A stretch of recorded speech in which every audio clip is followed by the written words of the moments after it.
Welcome to the Minute of Strength. We're going to do a little test for you on swings and heart rate training versus ropes and heart rate training. And we're going to talk about different size ropes like we do with different size kettlebells. One of the things that we do here quite a bit is we'll do a set of heavy swings for time. For today's test, we're going to do 20 seconds of swings with a 100-pound kettlebell. We're going to take a 10-second break. We're going to drop down to a 32-kilo bell and do 20 seconds of swings. We're going to check our heart rate. Then we're going to do the same thing on the rope. 20 seconds on a 50-foot, 2-inch rope. And then we're going to drop, take a 10-second break. We're going to go 20 seconds on a 50-foot, 1.5-inch rope.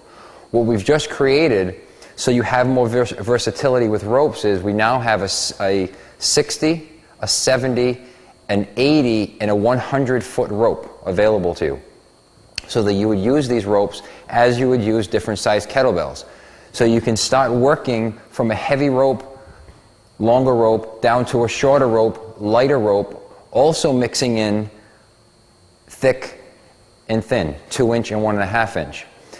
We've done these tests before with heart rate training. It is amazing the calorie burn that you get from using different length ropes for different time intervals, but it also allows you to last a little bit longer on the rope. So if I go from a 70 or 80-foot, 1.5-inch rope to a shorter 2-inch rope, a little more power required, then I get a lighter 1.5-inch 40-foot rope or 50-foot rope, and I start picking up some speed, then I go to a light shorter rope and continue that. I can last a lot longer, because most people right now last with a good amount of exertion.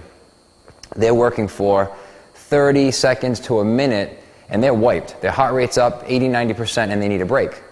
What we found is by having the different size ropes, you can work longer and work harder. Okay? So you can equate that to anything you like. Cardiovascular training, calorie burn, weight loss, movement itself, toning muscles. Whatever your goal is, this is just another tool in helping you achieve these goals. But what we'd like to do is do a test and see how heavy kettlebell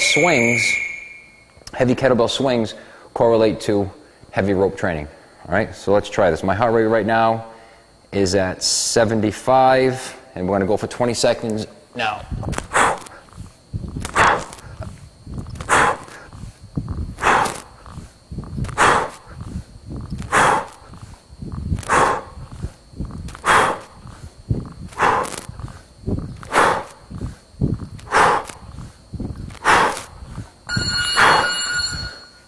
Okay, take a 10-second break, and it's still going up. And here we go.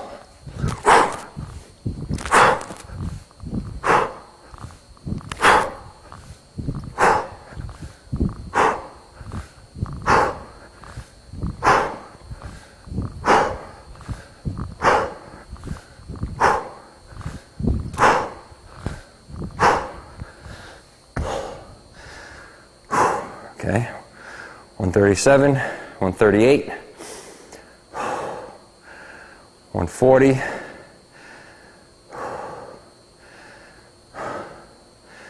let's see where we go here.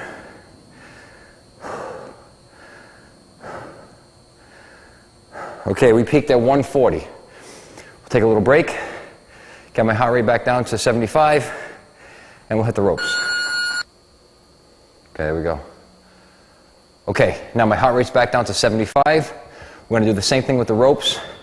2-inch, 20 seconds, 10-second break, 50-foot, 1.5-inch for 20 seconds. Let's see how that compares to the 2 heavy kettlebell swing sets I just did. Ready? I'm going to mix up the movement patterns as I do this.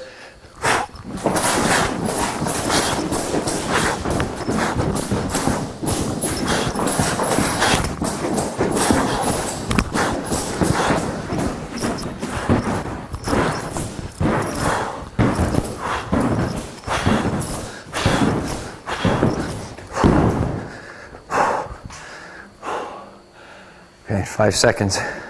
I'm already at 141, 143, 144. There you go.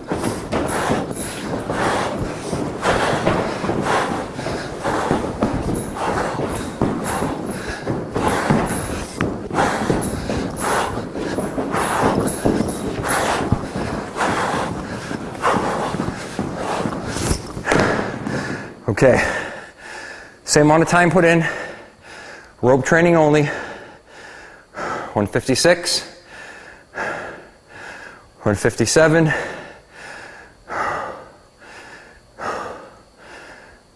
so it peaked at 157, same amount of time, heart rate started at the same place. So now you can see where this tool works well.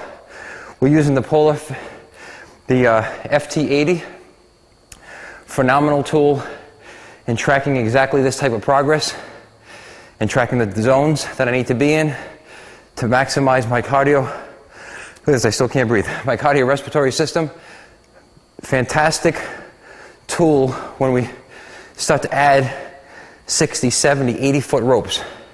It doesn't matter how far down the line that undulation pattern goes, it's your perceived exertion. You give it 100%, you can do that on this rope. Giving 100% with kettlebells is good. It's not for everyone. It's not a place to start sometimes. Start your clients here, create the efficiency with the bell. Give this a shot.